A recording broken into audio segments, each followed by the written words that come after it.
क्या होगा कि अगर मैं तुमसे कहूँ कि इस वीडियो के एंड तक तुम ये बन सकते हो।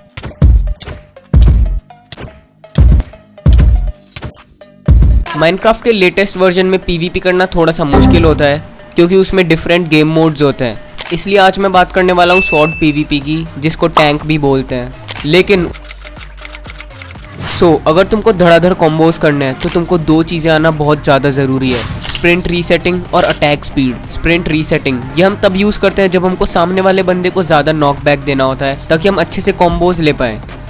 क्योंकि चाहे तुम कोई सा भी वर्जन यूज़ करो, 1.8 या फिर 1.19, जितना ज़्यादा तुम किसी प्लेयर को नॉकबैक दोगे उतना ज़्यादा ही कॉम्बोज करना आसान हो जाता है। नॉर्मल किसी प्लेयर पे अगर तुम स्प्रिंट हिट्स करोगे तो फिर उसको ज़्यादा नॉकबैक नहीं मिलेगा, इसलिए हम यूज़ करते हैं स्प्रिंट हिट्स।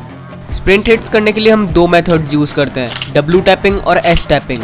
स्प्रिंट रीसेट को अच्छे से करने के लिए अपने सामने वाले प्लेयर को एक बार स्प्रिंट हिट देना है, फिर एक बार डब्ल्यू की को रिलीज कर देना है, फिर से उसको स्प्रिंट हिट देना है। इस चीज़ को जब तुम बार बार करोगे तब एक प्रॉपर स्प्रिंट रीसेटिंग हो जाएगी। बट तुम कॉम्बोज तब तक नहीं कर पाओगे जब तक तुम्हारी अटैक स्पीड अच्छी ना हो। जब भी तुम किसी प्लेयर को हिट करते हो तब यहाँ पे एक नीचे से तलवार बनी हुई आती है, इसको हम कहते हैं अटैक कूल डाउन इंडिकेटर।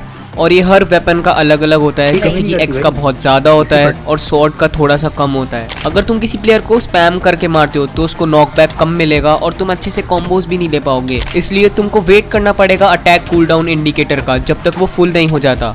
अब देखा जाए तो फुल होना ज़रूरी नहीं है, अगर वो 85% भी हुआ तब भी तुम किसी प्लेयर को स्प्रिंट हिट और क्रिट्स कर सकते हो।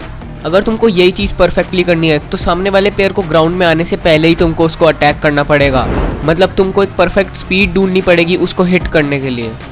अगर तुम उसको ज़्यादा तेज़ अटैक करोगे तो फिर वो हवा में जाने की बजाय ज़मीन पे चले जाएगा, और अगर धीरे अटैक करोगे तो फिर तुम उसको कॉम्बो ही नहीं कर पाओगे।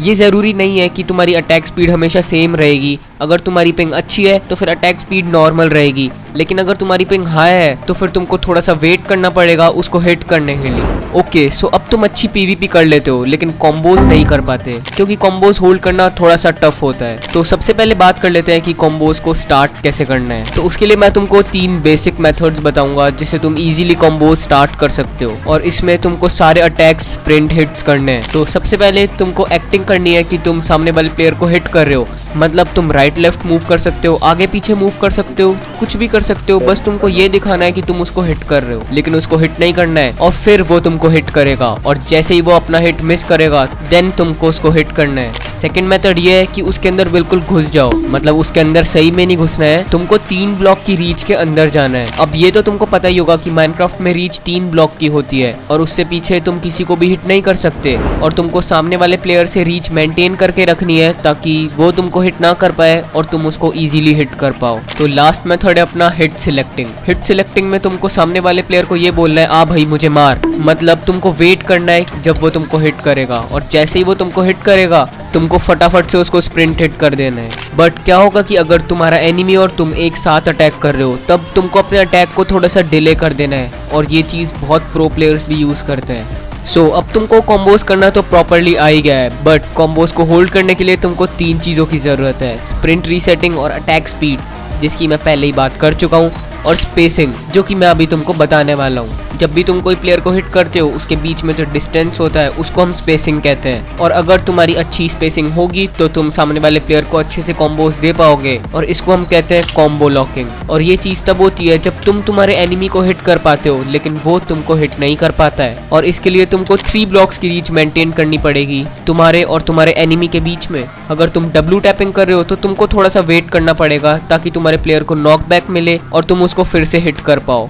अब एनिमी के बीच में डिस्टेंस मेंटेन करना थोड़ा सा हार्ड होता है, तो इस चीज़ में तुमको टाइम लग सकता है, बट अगर एक बार तुम इस चीज़ में परफेक्ट हो गए तो तुमको कॉम्बोज करने से कोई भी नहीं रोक सकता।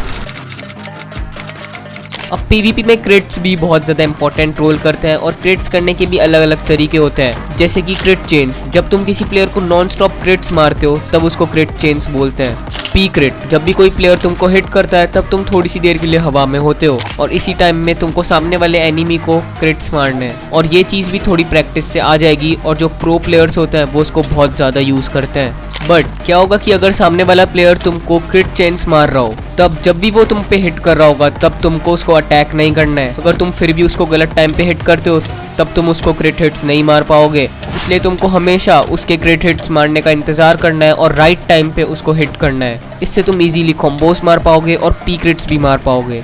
एंड अगर तुम किसी प्लेयर को गलत टाइम पे क्रिट्स मारते हो तो वो तुमको इजीली कॉम्बो कर पाएगा। एंड आई होप ये वीडियो देखने के बाद तुम पीवीपी में इम्प्रूव करोगे। एंड ये वीडियो पसंद आई होगी तो वीडियो को लाइक एंड चैनल को सब्सक्राइब कर दो।